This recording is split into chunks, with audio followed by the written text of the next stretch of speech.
Kaya ano, tara, chat. So, nandito ko may gamot yan. Tapos siya naman tong talagang pumitas. Tapos ito talaga naka-ready, ayan, binuhatan nila at isasakay nila sa tsura namin dyan na para bang instructor nila ako talagang nag-iibang. Ang ginawa naming ilaw yung mga sasakyan. Tapos tawan-tawa talaga kami nito sa buong biyahe namin. Nagkaayaan nga kami ni Ming na magmotor at maghanap ng tabi namin dahil madaling araw na nga to at nagkaayaan. Tapos ito yung view na makikita nyo, di ba? Napaka-relax. Magiging memories nyo yan paglaki nyo na na-experience nyo yung guys. Bebo kaya ang sarap nito kasama kasi napaka-appreciative. Yung mga namin nakatambay na lang kami kaya tara magbilyar tayo. Live errands! Hello everyone! So for today's video, nandito pa rin kami ngayon sa Nueva Ecija at ang daming kaganapan dito. Kaya naman, isasama ko kayo. Kaya ano, tara! Chat! So nandito kami ngayon sa tita ko, dito yun sa may Bornay. And tuwing uwi talaga kami ng Nueva Ecija, hindi pwedeng hindi kami dadaan dito. So guys, hello! Si Babu is sweep! Sweep si Babu! Si Ate Kina, andito. So maya-maya ginising ko na rin si Bebo para makababa na kami at makapaglaro na siya. So ayan, nasal ko si Meng tsaka si ate, tapos tawa lang kami ng tawa. Kasi buti naman alam nila sa sarili nila. Ay, isang tangke ng gasul. Tangke ng gasul.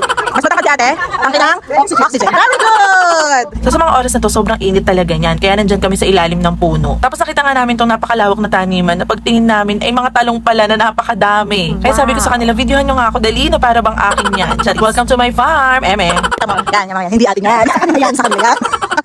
So habang nakatambay kami dyan at nagtatawanan, dumating to si Lola. Sabi niya, oh, huwag niyong pakialaman na niya na may gamot yan. Tapos siya naman tong talagang pumitas. Tapos ayun, tawa na lang kami ng tawa at walang nagawa. Ayaan nyo na, matanda na eh. Kaya pagbigyan nyo na. Ayun yung mga bata, tamang food trip lang sa Getly. Tapos ito si Keira, pa-swing-swing pa talaga siya dyan. At ikaw, Bebo, ano yan, ha? So ito yung mga sibuyas na hinarvest, kaya naman nakaganyan siya kasi binibilad. So kumukuha lang kami ng pandagdag sa iuuwi namin. Pero meron na talaga naka-ready, ayan, binuhatan nila at isasakay na nila sa car. Thank you po. Tapos ayun, umuwi na rin kami, pero wait lang, nag-picture pala muna kami. Hindi na kami nagpagabi kasi nga magja-jogging pa kami. Umuwi lang kami saglit para mag-BS tapos umalis na rin kami. Tapos ayun na, mag-warm up muna tayo. Natingnan nyo naman yung itsura namin dyan na para bang instructor nila ako. Talagang nag-iiba pa yung suot-suot. So after namin mag-warm up, sabi ko, tara, takbo na tayo. So, habang tumatakbo kami dyan, sabi ba naman nito ni Meng, oy, kita ba ako sa video na tumatakbo ko? Kaya ayun, tawan-tawa talaga kami. Ano kaya yun? Puro tawa tong mga kasama ko. Bala kayo dyan, takbo na nga lang ako mag-isa. Tapos ayun sila, huminto sila para kumain. So dito sa pinag-joggingan namin na spot, sobrang dilim na talaga dito, walang ilaw. Kaya naman ayan, yung ginawa naming ilaw yung mga sasakyan. Kaya hindi na rin kami tumakbo, nag-stop na kami at tumambay na lang. Tapos sabi ko nga mag-TikTok entry kami nung random challenge at na-post ko na yon. Lalagay ko na lang yung link sa comment section kung gusto niyo mapanood. After jogging, umuwi na kami. Tapos pag uwi namin, nandito na rin si Misa. Tapos inaya niya kami na maglibot gamit itong e-bike. Sagot talaga tayo kay Marjorie nito.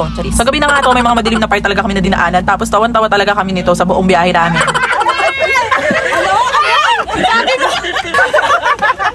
Tapos nakita namin dito si Henrik, yung tropa ni Sir Gavin. Kaya naman nagpa-picture talaga kami. Nagkasama ka uwi kami. Sobrang ingay namin, nakakahiya, kaya pasensya na po sa mga nadaanan namin. Nagtatawanan, nagtatakutan, ay naku talaga. Kasalanan talaga to ni Misa. So kinabukasan na to ng gabi, nakatambay at nagkakasiyahan kami dyan. Dahil nga marami dalang maisi Elmar, ilaga natin yan at lagyan natin ng cheese at bata. Nagkaayaan nga kami ni Ming na magmotor at maghanap ng tindahan. Kaso puro sarado na. So nagkakantahan kami dyan, tapos sabi ko magpicture tayo.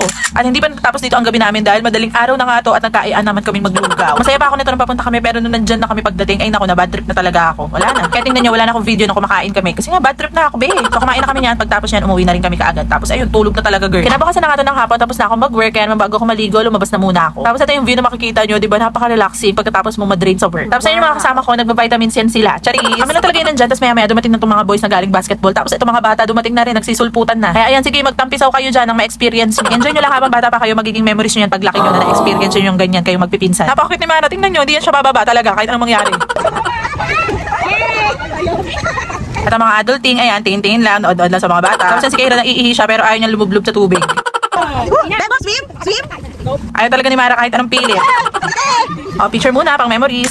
Nirescue ni Kuya si Madjo dahil ayun, nabalahaw. After namin doon sa bukid, naligo lang kami. Tapos umalis na din kami. Nagpunta kami dito sa Walter para mamili ng mga kulit. Sobrang saya ni Bebo, kaya ang sarap nito kasama kasi napaka-appreciative. Yung mga ganito, tuwan-tuwa na yan siya. Sarap niya si Daddy R niya.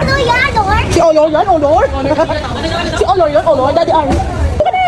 Halika na!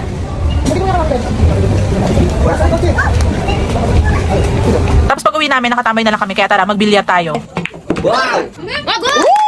Hey! So yun lang guys, yun ang iba't ibang kaganapan namin dito. Kaya naman, thank you for watching. Till next time, bye!